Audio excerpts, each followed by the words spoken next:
Hello दोस्तों, welcome to यूनिजल cat code adventure and tech. स्वागत है आप सभी का एक और नए लेक्चर में। ये है दोस्तों हमारा लेक्चर नंबर 5 और आज के इस लेक्चर में हम बात करने वाले हैं दोस्तों डाटा टाइप्स के बारे में। डाटा टाइप्स क्या होता है दोस्तों? डाटा टाइप्स क्या होता है? एक टाइप का डाटा होता है जिसे हम स्टोर करते हैं दोस्तों एक वेरिएबल के अंदर। जैसा कि हमने दोस्तों पिछले लेक्चर के अंदर पढ़ा था कि हमने वेरिएबल क्रिएट करना सीखा था कि वेरिएबल क्या होते हैं। तो इस वेरिएबल के अंदर हम ये कुछ वैल्यू स्टोर कर रहे हैं ना दोस्तों। ये जो वैल्यू है दोस्तों ये हमारा डाटा टाइप, ठीक है, ये हमारा डाटा। और इस डाटा का क्या है दोस्तों, कुछ ना कुछ टाइप है जो हम इस वेरिएबल के अंदर स्टोर कर रहे हैं। तो दोस्तों एक बात ध्यान में रखना कि हर एक वेरिएबल का कुछ ना कुछ डाटा होता है और उस डाटा का कुछ ना कुछ क्या होता है दोस्तों, टाइप होता है। ठीक है, अब बात कर लेते हैं दोस्तों डाटा टाइप कितने टाइप्स के होते हैं। आपको मेरे ख्याल से समझ में आ गया होगा कि डाटा टाइप क्या होता है। एक टाइप का डाटा होता है जिसे हम स्टोर करते हैं दोस्तों वेरिएबल के अंदर। ठीक है, हर डाटा का कुछ ना कुछ टाइप होता है। ठीक, इतनी बात आगे होगी आपको क्लियर समझ में। अब बात कर लेते हैं दोस्तों कितने टाइप्स के होते हैं डाटा टाइप। तो there is 2 types of data type. ठीक है, डाटा टाइप को हमने 2 भागों में क्लासीफाई कर रखा है। एक है दोस्तों सिंगल वैल्यू डाटा टाइप जिन्हें हम इंडिविजुअल डाटा टाइप भी बोलते हैं, और दूसरा है दोस्तों कॉम्प्लेक्स ना कलेक्शन डाटा टाइप्स, उसे हम क्या कहते हैं दोस्तों, मल्टी वैल्यू डाटा टाइप भी बोलते हैं। ठीक है, अब बात करते हैं दोस्तों इनके भी सब पार्ट्स है, सिंगल वैल्यू डाटा टाइप्स के और मल्टी वैल्यू डाटा टाइप्स के। अब इस लेक्चर में क्या पढ़ेंगे हम दोस्तों, सिंगल वैल्यू डाटा टाइप्स के बारे में पढ़ेंगे, और अपने अगले मतलब आने वाले लेक्चर्स में हम क्या पढ़ेंगे दोस्तों, कलेक्शन डाटा टाइप्स के बारे में पढ़ेंगे। ठीक है, अब बात कर लेते हैं दोस्तों इंडिविजुअल डाटा टाइप क्या होते हैं। इंडिविजुअल डाटा टाइप वो डाटा टाइप होते हैं जो मेमोरी के अंदर स्टोर करने के लिए खाली एक सिंगल ब्लॉक ऑफ मेमोरी ले। ठीक है, फॉर एग्जाम्पल आपकी स्क्रीन जितनी ये सारी मेमोरी है, विजुअलाइज कर लीजिए इस चीज को, ये मेमोरी है और वो डाटा टाइप जो खाली एक ब्लॉक ले। यहाँ पे ना कम से कम 1000 बॉक्सेज है, 1000 बॉक्सेज है इस मेमोरी के अंदर, विजुअलाइज कर लीजिए। और वो खाली एक बॉक्स ले, एक सेल ले, क्या करने के लिए दोस्तों, अपनी वैल्यू को स्टोर करवाने के लिए। ठीक है, फॉर एग्जांपल 10 है तो 10 क्या है, एक बॉक्स में स्टोर होगा 10, तो उन्हें हम क्या बोलते हैं दोस्तों, सिंगल वैल्यूड डाटा टाइप्स। ठीक है, अब बात कर लेते हैं दोस्तों कलेक्शन वैल्यू डाटा टाइप्स की। वो आपको सिंपली पता ही लग रहा है, जो क्या करे, एक ब्लॉक ना ले, काफी सारे ब्लॉक ले एक डाटा टाइप को स्टोर करवाने के लिए। ठीक है, अब बात कर लेते हैं दोस्तों इंडिविजुअल डाटा टाइप कौन से होते हैं और मल्टी वैल्यू डाटा टाइप कौन से होते हैं। तो इंडिविजुअल डाटा टाइप्स होते हैं दोस्तों हमारे पास 4, वो होते हैं दोस्तों इंटीजर, फ्लोट, बुलियन और कॉम्प्लेक्स। अब बात कर लेते हैं दोस्तों मल्टी वैल्यू डाटा टाइप्स की। वो होते हैं हमारे पास दोस्तों 5, वो होते हैं string, list, tuple, set, dictionary. इन सभी को दोस्तों हम बाद में पढ़ेंगे। आज का हमारा मेन टॉपिक रहेगा single value data types, integer, float, complex और बुलियन। ठीक है, अब दोस्तों सबसे पहले हम बना लेते हैं अपनी लेक्चर नंबर 5 की फाइल और बात करते हैं एक एक करके सभी डाटा टाइप्स की। .py। अब बात कर लेते हैं दोस्तों सिंगल वैल्यू डाटा टाइप्स की। तो फर्स्ट है हमारा इंटीजर। तो दोस्तों इंटीजर डाटा टाइप्स कौन से होते हैं, जिसमें हम पॉजिटिव या नेगेटिव वैल्यूज को स्टोर करवाते हैं एक इंटीजर वैल्यू। ठीक है, इसमें कोई भी डेसिमल नहीं होता है। फॉर एग्जांपल हम एक वेरिएबल बना लेते हैं a इज इक्वल टू में 5। ठीक है, अब ये जो 5 है ना दोस्तों, ये क्या है, एक इंटीजर डाटा टाइप है। ठीक है, अगर आप नीचे एक और वेरिएबल बना ले b इज इक्वल टू में यहाँ पे लिख दे -5, तो ये भी क्या है दोस्तों, एक इंटीजर डाटा टाइप है। ठीक है, अब ये तो बात होगी दोस्तों कहने की कि एक इंटीजर डाटा टाइप है, ये भी इंटीजर डाटा टाइप है। अब हमें पता कैसे लगेगा कि एक इंटीजर डाटा टाइप है, उसके लिए भी दोस्तों एक मेथड होता है हमारे पास, वो होता है दोस्तों टाइप। अगर हम प्रिंट करवाएंगे टाइप ऑफ ए का हमें टाइप पता लगाना ना, ए वेरिएबल का।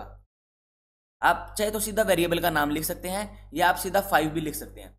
अगर आप यहाँ 5 लिखोगे या ए लिखोगे सेम बात है। फॉर एग्जाम्पल अगर हम इसको रन करके देखें तो ये क्या आएगा दोस्तों, देख लेना। ये देखो दोस्तों यहाँ पे क्या आ रहा है, क्लास इंट। ये जो डाटा टाइप है वो कौन सी क्लास का है, इंटीजर क्लास का, जैसा कि मैंने आपको बताया ये है इंटीजर। ठीक है, अब बात कर लेते हैं दोस्तों, यहाँ पे लिख देते हैं खाली 5, तो ये अभी भी क्या शो करेगा, क्लास इंट। ठीक है, देख सकते हैं आप। तो इसको अगर हम कॉपी कर लें नीचे और यहाँ लिख दे दोस्तों बी में क्या है दोस्तों, -5। मैंने आपको कहा था ये भी एक इंटीजर है, एक बार देख लेते हैं। तो आप देख सकते हैं दोस्तों क्या हमने सिलेक्ट करके रन कर दिया, वो ही हमारी हमेशा वाली गलती। इसको टाइम कोड रनर की फाइल को हम डिलीट कर देते हैं। जब भी हम सिलेक्ट करके रन करते हैं दोस्तों, तब हमारी एक टाइम कोड रनर की फाइल बन जाती है। अगर हम अब सिंपली चलाएंगे तो देख सकते हो दोस्तों दोनों में क्या आ रहा है, क्लास इंट। ठीक है, अब आपको मेरे ख्याल से पता चल गया होगा कि इंटीजर डाटा टाइप कौन से होते हैं, जिनमें हम क्या करते हैं, जिसमें डेसिमल वैल्यूज नहीं होती है और ये पॉजिटिव या नेगेटिव नंबर कुछ भी हो सकते हैं। ठीक है, अब बात कर लेते हैं दोस्तों इनकी डिफॉल्ट वैल्यू क्या होती है। अब आपने ये तो देख लिया कि हमने ए के अंदर 5 असाइन कर दिया, ठीक है। पर अगर पीछे हम देखें ना, थोड़ा बैक एंड में जाएं, तो इसकी पीछे प्रोसेसिंग कैसे चल रही है। ये जो 5 है ना दोस्तों, एक इंट क्लास का है, ठीक है। क्लास के क्या होते हैं दोस्तों, ऑब्जेक्ट भी होते हैं। अगर हम ऐसे करें, इसको एक बार हम कमेंट कर दें, ठीक है। अब हम यहाँ लिखें ए इज इक्वल टू में इंट, ठीक है, इंट। अब लिख देते हैं दोस्तों राउंड ब्रैकेट्स। अब इसके अंदर हम 5 लिखेंगे ना दोस्तों, तो बात क्या होगी, सेम होगी, ठीक है, सेम होगी। अगर हम इसको कर लेते हैं प्रिंट ऑफ, यहाँ पे कर लेते हैं type of a, type of a. अब यहाँ हम प्रिंट करेंगे तो दोस्तों क्या आएगा, क्लास इंट। देख सकते हो दोस्तों यहाँ पे सिंपली क्या आ रहा है, क्लास इंट आ रहा है, ठीक है। तो ये एक्चुअली में क्या है दोस्तों, एक कंस्ट्रक्टर के अंदर क्या हो जाता है, स्टोर हो जाता है। ये हमें लिखने की जरूरत नहीं पड़ती है इंट, क्योंकि क्या है दोस्तों, एक जो पाइथन है ना, वो एक डायनेमिकली टाइप्ड लैंग्वेज है। डायनेमिकली टाइप्ड लैंग्वेज का मतलब ही क्या है दोस्तों, इसके अंदर फॉर एग्जांपल अगर आप सी प्लस प्लस यूज करते होगे, तो आप अगर कोई भी वेरिएबल डिक्लेयर करते हो ना, उससे पहले आप क्या लिखते होगे, इंट लिखते होगे, इंट ऑफ ए, ठीक है। इसमें क्या है दोस्तों, ये इंट लिखने की कोई जरूरत नहीं होती, क्योंकि एक डायनेमिकली टाइप्ड लैंग्वेज है। ये अपने आप पता लगा लेता है कि मेरे अंदर कौन सा डाटा स्टोर हुआ है, ठीक है। ये होता है दोस्तों डायनेमिकली टाइप्ड लैंग्वेज का मतलब, कि इसके अंदर हमें इंट फ्लोट वेरिएबल के डिक्लेयर करते समय लिखने की कोई जरूरत नहीं होती है, ठीक है। अब बात कर लेते हैं दोस्तों, हमने ये कंस्ट्रक्टर बनाया तो ऐसे भी चल रहा है, पर अगर आप सिंपली 5 लिखेंगे ना, तो ये ऐसे भी चल जाएगा, ठीक। अब बात कर लेते हैं दोस्तों इसकी डिफॉल्ट वैल्यू की। इंटीजर की डिफॉल्ट वैल्यू क्या होती है, वो होती है दोस्तों 0। अगर आप सिंपली यहाँ पे इंट लिख दोगे ना, और यहाँ पे ए की वैल्यू प्रिंट करवाओगे, अभी टाइप नहीं, टाइप तो हमें पता चल गया इंट है। अगर आप सिंपली यहाँ पे ए को प्रिंट करवाओगे, ए, अब यहाँ पे क्या आएगा दोस्तों, 0 आएगा। ये देख सकते हो आप, ये देखो दोस्तों 0 आया। अगर हम इस इंट के अंदर कुछ भी वैल्यू पास नहीं करते हैं, तो क्या आएगा दोस्तों, 0। और अगर हम जो भी वैल्यू पास कर देंगे, फॉर एग्जाम्पल 89 पास कर देंगे, तो क्या आएगा दोस्तों, 89, ठीक है। बाय डिफॉल्ट क्या है दोस्तों, इसकी वैल्यू 0। इंटीजर की बाय डिफॉल्ट वैल्यू क्या होती है, 0। अब दोस्तों बात कर लेते हैं हमारे दूसरे डाटा टाइप की, वो है दोस्तों float data type. Float data type क्या होता है दोस्तों, जिसके अंदर डेसिमल प्रेजेंट हो, ठीक है, जिसके अंदर दोस्तों डेसिमल प्रेजेंट हो, डेसिमल वैल्यूज हो। ये भी क्या हो सकती है दोस्तों, नेगेटिव भी हो सकती हैं और पॉजिटिव भी हो सकती हैं। इसकी डिफॉल्ट वैल्यू क्या होती है दोस्तों, 0.0, ठीक है। अब हम कैसे कर सकते हैं इसको, फॉर एग्जांपल हमने एक वेरिएबल बनाया ए इज इक्वल टू में जो वैल्यू पॉइंट में हो, फॉर एग्जांपल 5.6 ले लो, ठीक है, 5.67 ले लो। ये क्या है दोस्तों, हमारा फ्लोट डाटा टाइप है। कैसे पता चला हमें, अगर हम प्रिंट करवाएंगे यहाँ पे टाइप ऑफ ए, अब हमारे पास क्या आंसर आना चाहिए, यहाँ पे क्लास क्या आनी चाहिए, इसकी फ्लोट, ठीक है। आपको दिख रहा है दोस्तों यहाँ पे इसकी क्लास क्या आ गई दोस्तों, फ्लोट। अब इसकी बाय डिफॉल्ट वैल्यू जैसा कि मैंने आपको बताया 0.0 है। कैसे चेक करेंगे, अगर हम यहाँ लिख देंगे दोस्तों फ्लोट, ठीक है, क्योंकि ये फ्लोट क्लास है ना, तो ये सिंपली क्या है, हमने फ्लोट लिख दिया है यहाँ पे। अब इसकी बाय डिफॉल्ट वैल्यू चेक करेंगे, यहाँ पे हम टाइप की जगह सिंपली क्या लिख देंगे, ए, क्योंकि हमें वैल्यू प्रिंट करवानी है।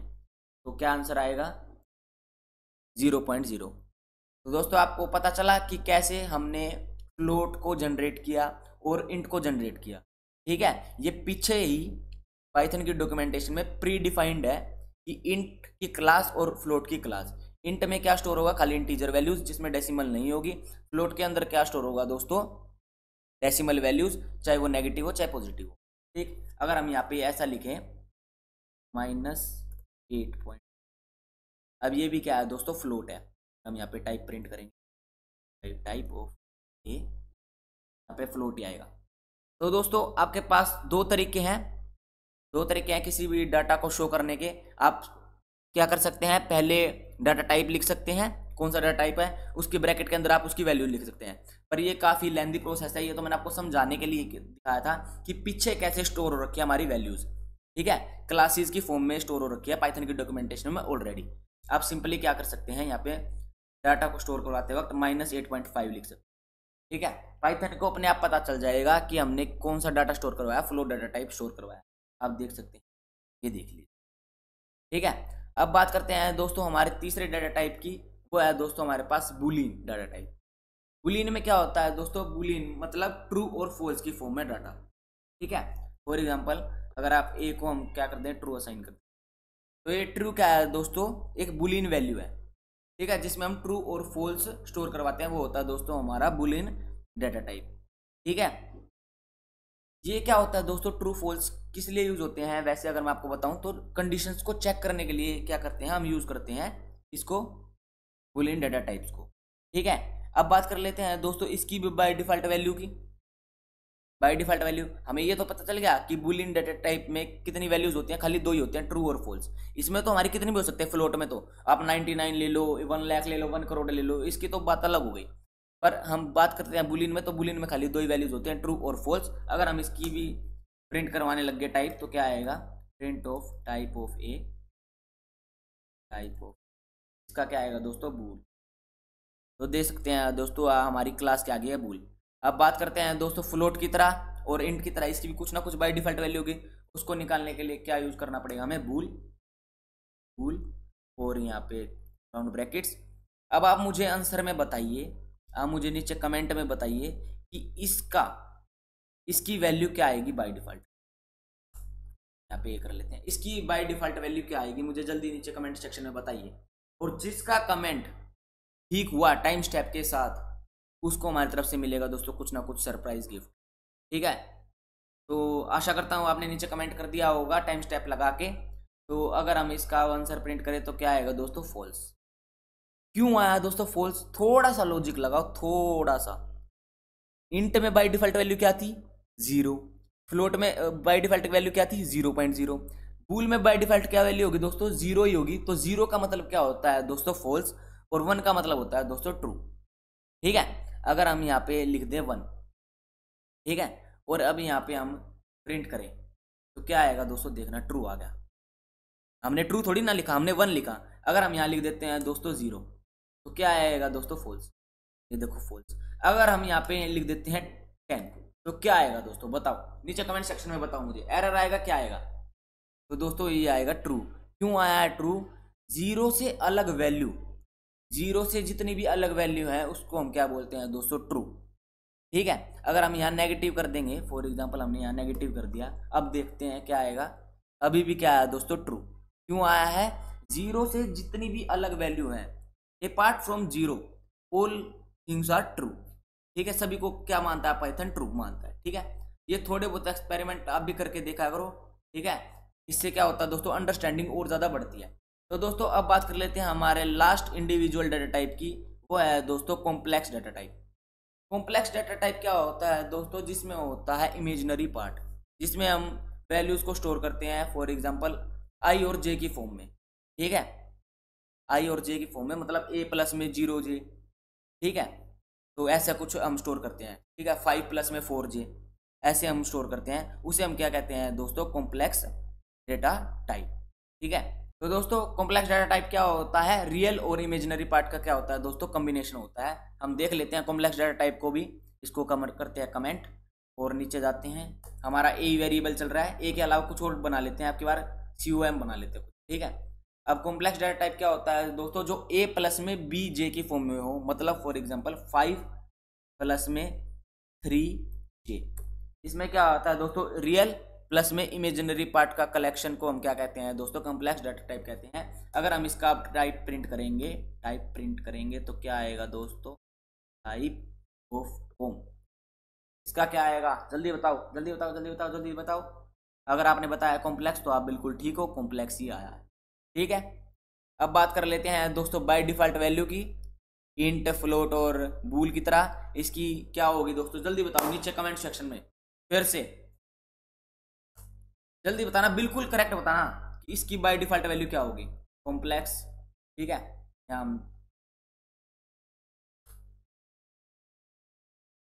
अगर आपने इसकी बाय डिफॉल्ट वैल्यू बताई है 0 + 0j, तो आप थोड़े से गलत हो, खाली इसकी जो वैल्यू आएगी वो आएगी 0j।